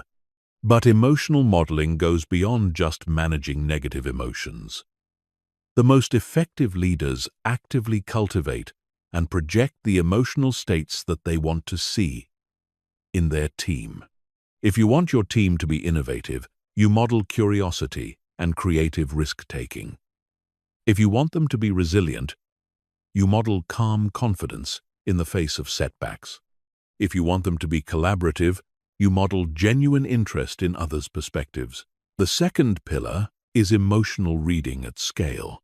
While individual emotional intelligence involves reading one person at a time, leadership emotional intelligence requires reading the emotional climate of groups, teams, and entire organizations. Groups have their own emotional patterns that are distinct from the sum of individual emotions. A team might have collective anxiety about an upcoming deadline, shared excitement about a new opportunity, or underlying resentment about a previous decision. These collective emotional states powerfully influence performance, decision-making, and collaboration. But most leaders are either unaware of them or don't know how to work with them effectively. Reading group emotional climates requires developing sensitivity to energy shifts, paying attention to what's not being said, noticing patterns in behavior and communication, and understanding how historical events continue to influence current emotional dynamics. It means recognizing that logical discussions often mask underlying emotional concerns that need to be addressed before real progress can be made. The third pillar is motivational emotional intelligence. Different people are motivated by different emotional experiences, and effective leaders learn to connect tasks and goals to the specific emotional rewards that motivate each individual. Some people are motivated by achievement and recognition. Others are motivated by connection and belonging. Still, others are motivated by autonomy and mastery. Generic motivational approaches fail because they assume everyone is motivated by the same emotional rewards. Emotionally intelligent leaders take time to understand each person's unique motivational profile and find ways to connect their responsibilities to their core emotional drivers. This requires moving beyond surface-level motivational techniques to understanding people's deeper emotional needs and values. It means having conversations about what work feels meaningful, what types of recognition feel valuable, what kinds of challenges feel energizing rather than overwhelming, and what environmental factors support their best performance. The fourth pillar is influence through emotional alignment. The most persuasive leaders don't try to convince people through logical arguments alone. They understand that people make decisions emotionally and then use logic to justify those decisions. Effective influence requires connecting your vision and goals to people's existing emotional motivations and values. This means learning to frame opportunities, challenges, and requests in terms of the emotional outcomes that matter to your audience. If you're working with someone who values security, you emphasize how your proposal reduces risk and increases stability. If you're working with someone who values growth, you emphasize the learning and development opportunities. If you're working with someone who values impact, you emphasize the meaningful difference they can make. Emotional alignment also requires understanding and working with resistance. When people resist your leadership or ideas, the resistance is usually emotional, not logical. They may have concerns about their capability, fears about change, or values that feel threatened by what you're proposing. Addressing the emotional source of resistance is much more effective than trying to overcome it with more logical arguments. The fifth pillar is creating psychologically safe environments where people can perform at their highest level. Psychological safety is the feeling that you can be authentic, take risks, ask questions, and make mistakes without fear of negative consequences to your status or career. Research shows that psychological safety is the strongest predictor of team performance across all industries and contexts. Creating psychological safety requires emotional intelligence because it's fundamentally about managing the emotional climate of your team or organization. It means responding to mistakes with curiosity rather than criticism. It means encouraging questions and dissenting opinions rather than demanding conformity. It means supporting people through challenges rather than withdrawing support when they struggle. But creating psychological safety doesn't mean avoiding difficult conversations or lowering performance standards. It means having those conversations in ways that feel supportive rather than threatening, and maintaining high standards while providing the emotional support that helps people reach those standards. The sixth pillar is navigating organizational politics with emotional intelligence. Every organization has complex webs of relationships, competing interests, and informal power structures that operate largely through emotional dynamics. Leaders who try to navigate these dynamics through logic alone often find themselves isolated or ineffective. Emotionally intelligent leaders understand that organizational politics are fundamentally about human emotions. Pride, fear, ambition, loyalty, resentment, and hope. They learn to read these emotional undercurrents and work with them skillfully rather than trying to ignore them or wish them away. This doesn't mean being manipulative or playing political games. It means understanding the emotional needs and concerns of different stakeholders and finding ways to address them while still achieving your organizational goals. It means building genuine relationships based on mutual respect and shared values, rather than trying to control outcomes through force or manipulation. The ultimate goal of emotionally intelligent leadership is creating environments where people consistently perform at their highest level because they feel emotionally supported, intellectually challenged, and personally valued. This creates sustainable high performance that doesn't depend on external pressure or artificial motivation. Leaders who master emotional intelligence don't have to work hard to get people to follow them. People naturally want to work for and with them because they feel better about themselves and their capabilities when they're in their presence. This is leadership through inspiration rather than intimidation. And it's the only type of leadership that creates lasting positive change. Chapter 13. Developing emotional intuition. Beyond the systematic skills of emotional intelligence lies something more subtle, but equally powerful.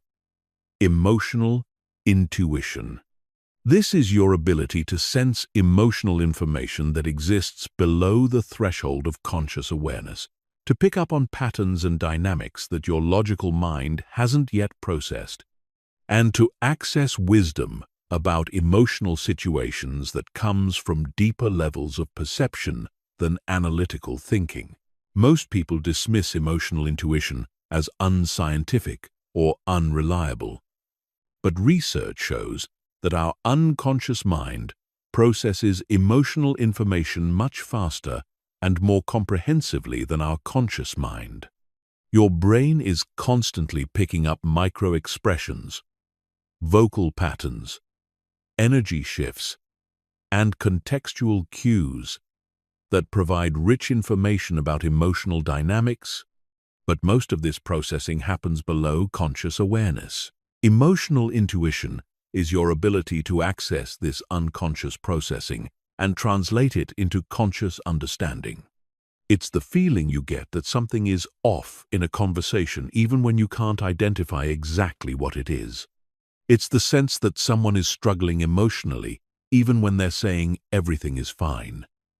It's the recognition that a group dynamic is shifting even before the shift becomes obvious to everyone else. The first step in developing emotional intuition is learning to distinguish between intuitive information and emotional projection. Projection happens when you assume others are feeling what you're feeling, or when you interpret their behavior through the lens of your own emotional patterns. Intuition happens when you pick up actual information about others' emotional states that's independent of your own emotional experience. The key difference is that projection feels emotionally charged and personally relevant, while intuition feels neutral and informational. If you sense that someone is angry and it triggers your own anxiety or defensiveness, that's likely projection. If you sense that someone is angry and it feels like neutral information that allows you to respond more skillfully, that's likely intuition. Developing this distinction requires developing what I call emotional neutrality, the ability to perceive emotional information without becoming emotionally reactive to it.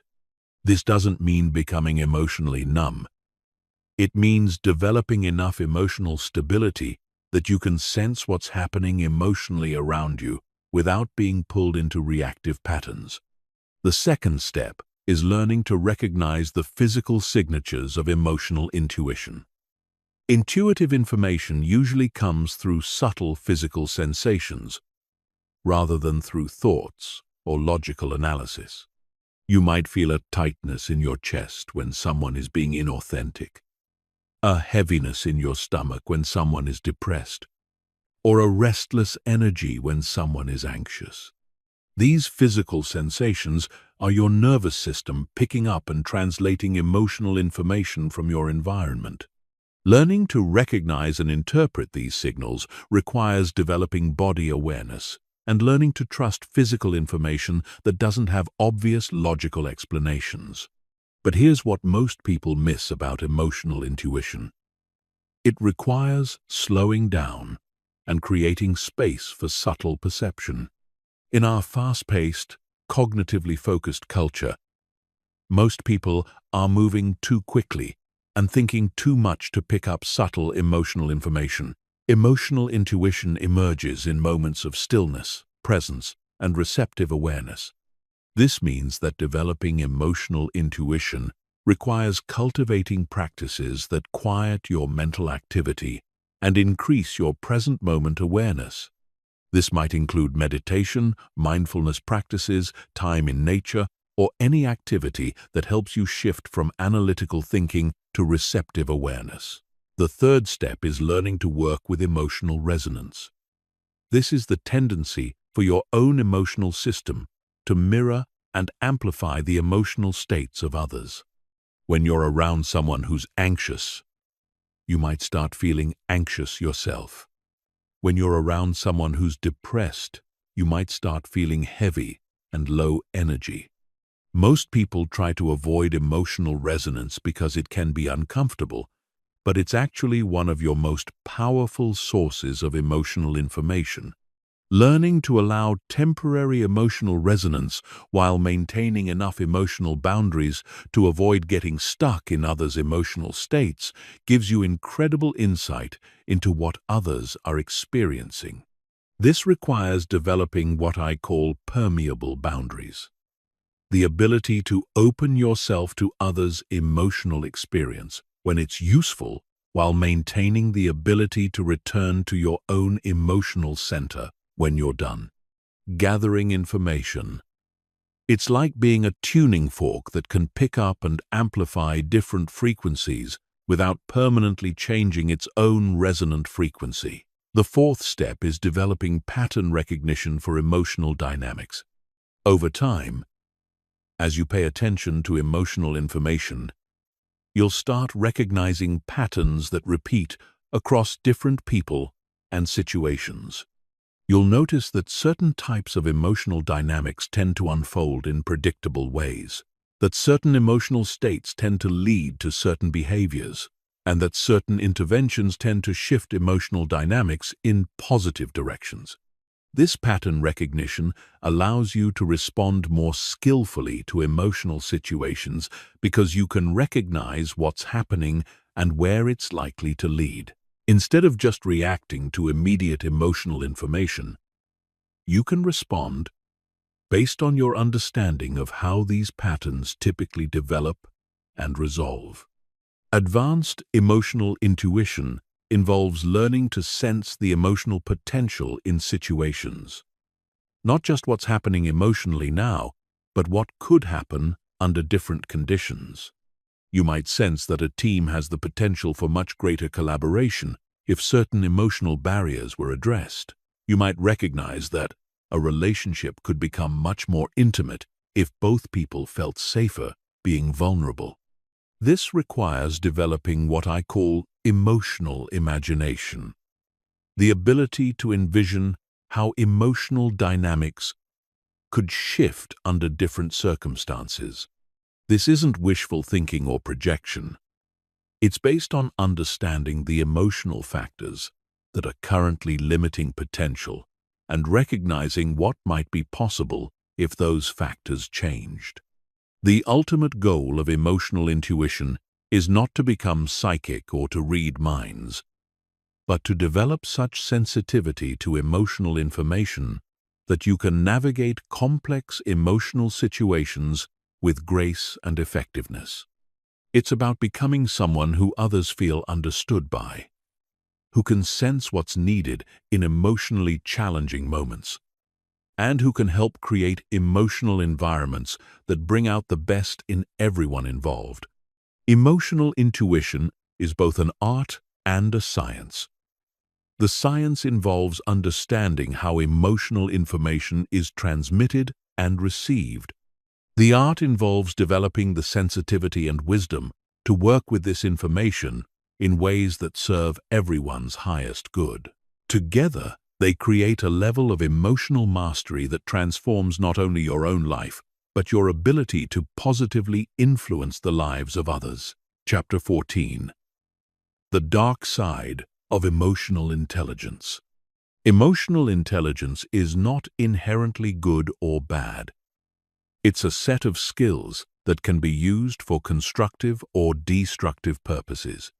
Just like physical strength can be used to help people or hurt them, emotional intelligence can be used to create positive outcomes or to manipulate and control others. Understanding the dark side of emotional intelligence is crucial for developing ethical emotional skills and protecting yourself from those who might use these skills against you. The first dark side pattern is emotional manipulation. People with high emotional intelligence understand how emotions influence behavior, and some use this knowledge to manipulate others into doing what they want, rather than what serves the other person's best interests. They know which emotional buttons to push to get specific responses, and they use this knowledge strategically for their own benefit. Emotional manipulation often looks like authentic emotional intelligence on the surface. The manipulator might seem empathetic, understanding, and emotionally supportive.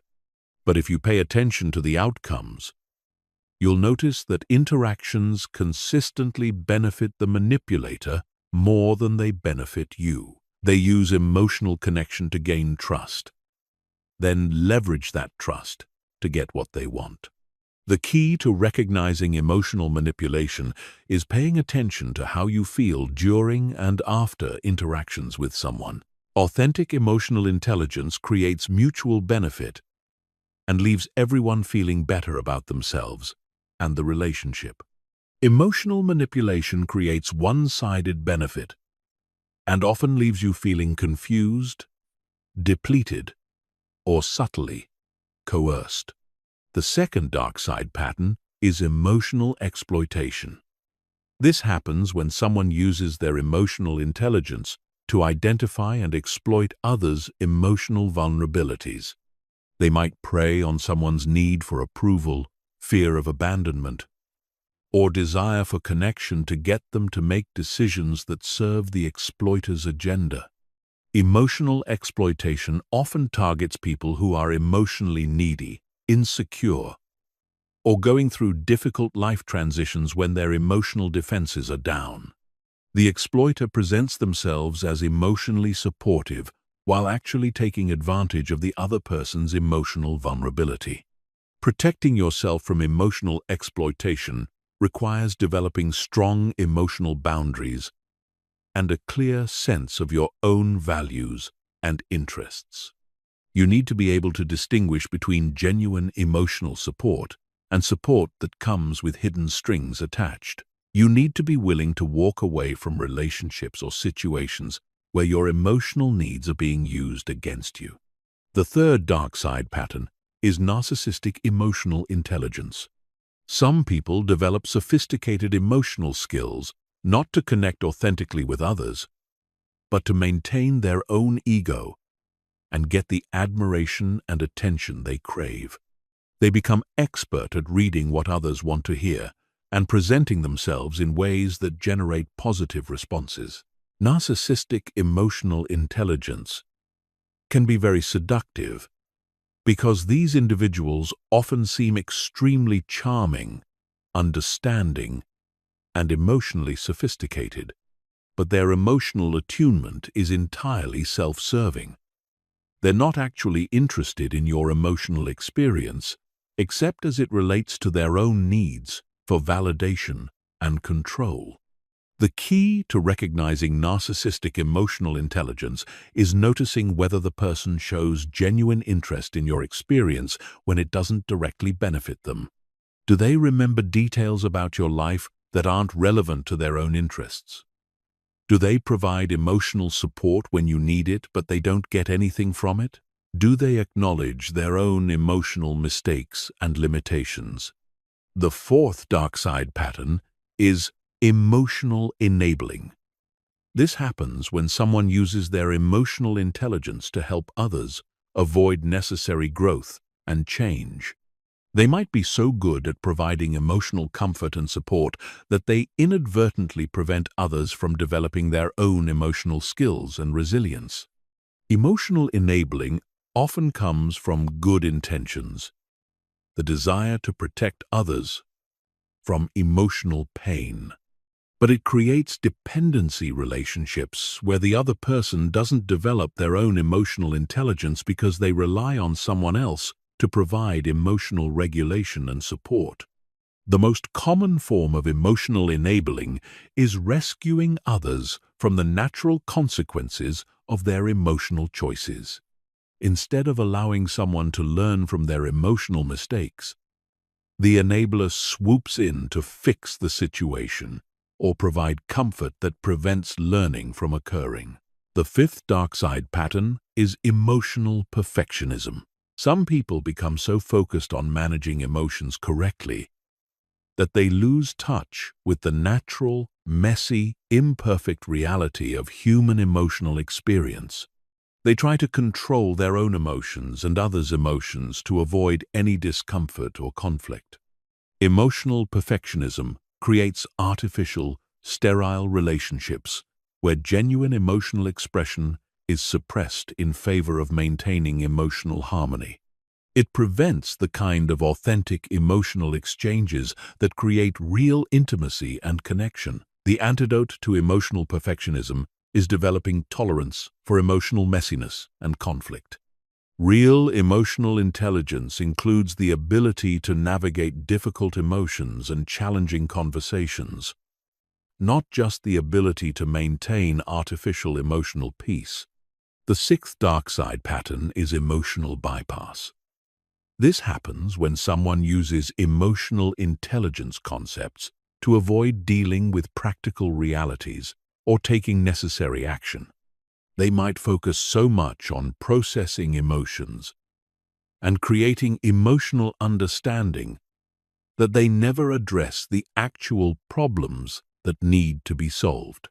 Emotional bypass often looks like wisdom and emotional sophistication, but it's actually a form of avoidance.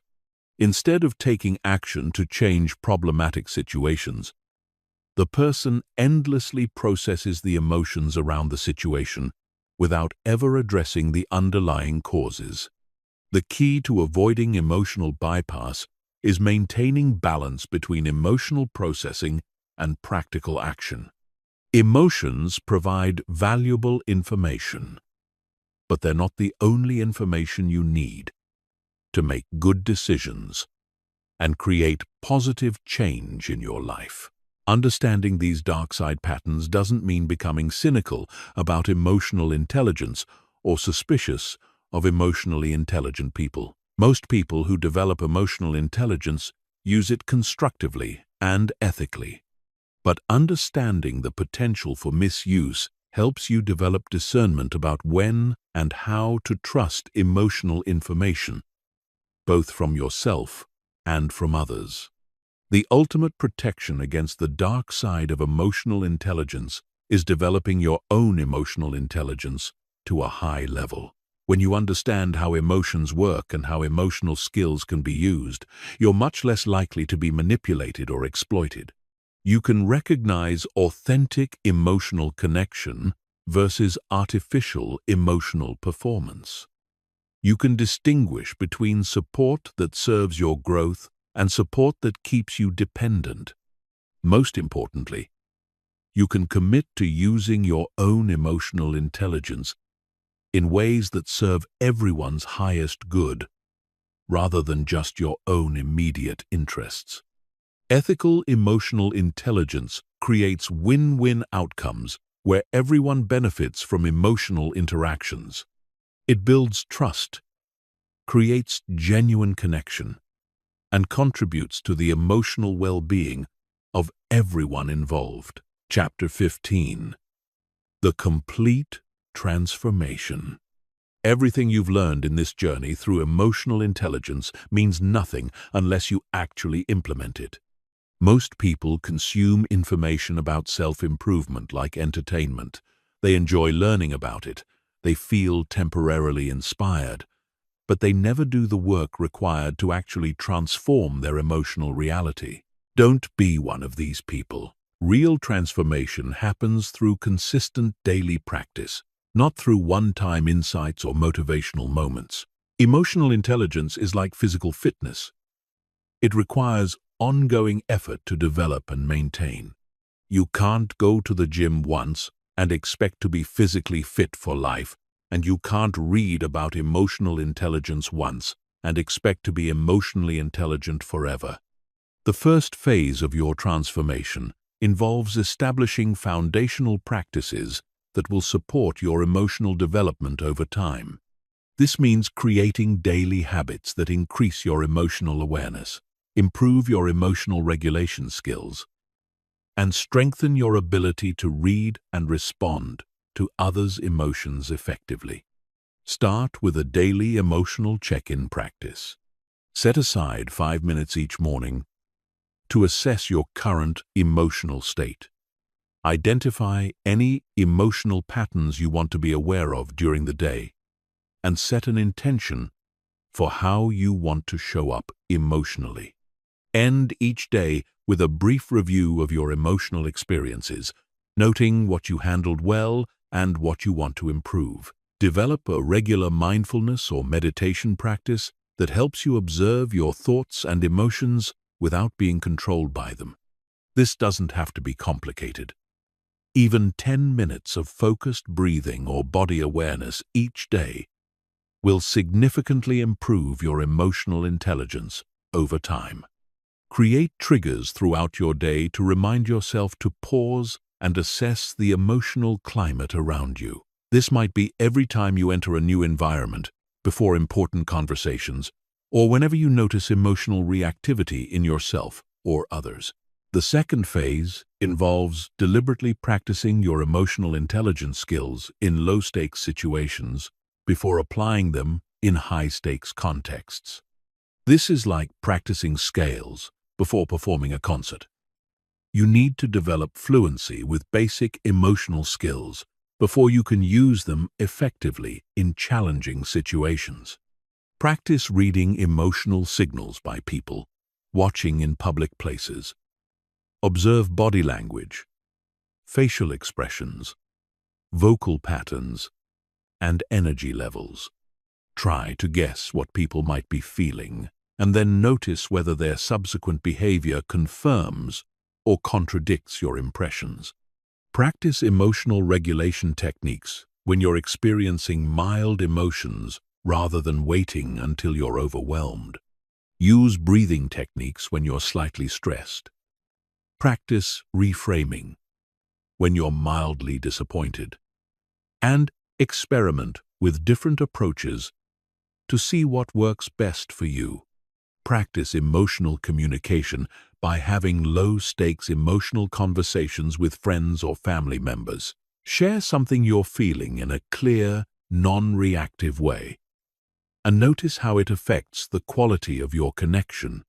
The third phase involves applying your emotional intelligence skills in increasingly challenging situations. This is where you develop the confidence and competence to use emotional intelligence when it really matters. In difficult conversations, high-pressure situations, and complex relationship dynamics. Start by identifying one area of your life where improved emotional intelligence would make the biggest difference. This might be a specific relationship, work situation, or personal challenge. Focus your practice efforts on developing the specific emotional skills that would be most valuable in that context. Gradually expand your practice to include more challenging situations and relationships.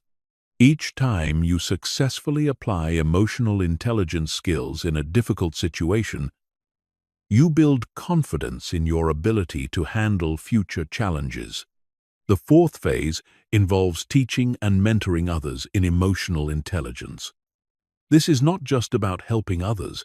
Teaching emotional intelligence to others dramatically accelerates your own development.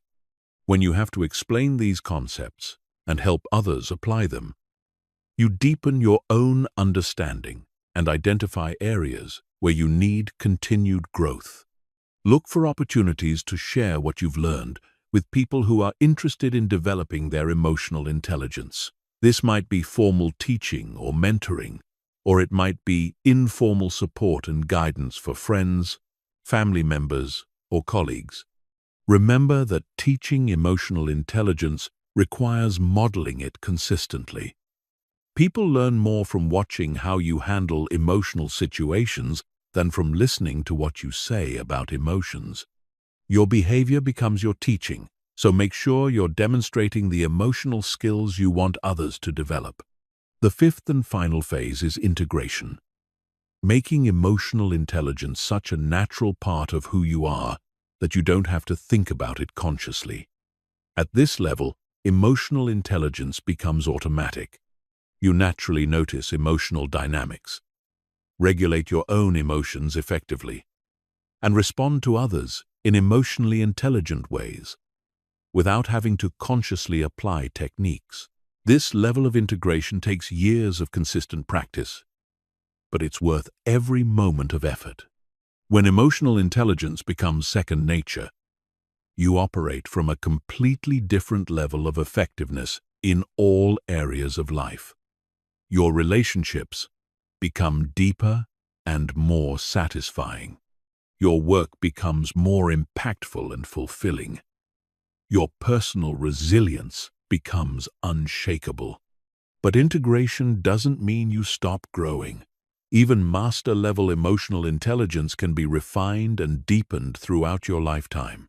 There are always new emotional challenges that will stretch your capabilities, new relationships that will require different emotional skills, and new levels of emotional wisdom to discover. The journey of emotional intelligence is not a destination you reach, it's a way of life you choose. Every day, you get to decide whether you'll operate from emotional unconsciousness or emotional wisdom. Every interaction is an opportunity to practice emotional intelligence. Every challenge is a chance to deepen your emotional capabilities. Most people will never take this journey. They'll continue living as prisoners of their unconscious emotional patterns, wondering why they can't create the life and relationships they want. But you have the knowledge and tools to choose a different path.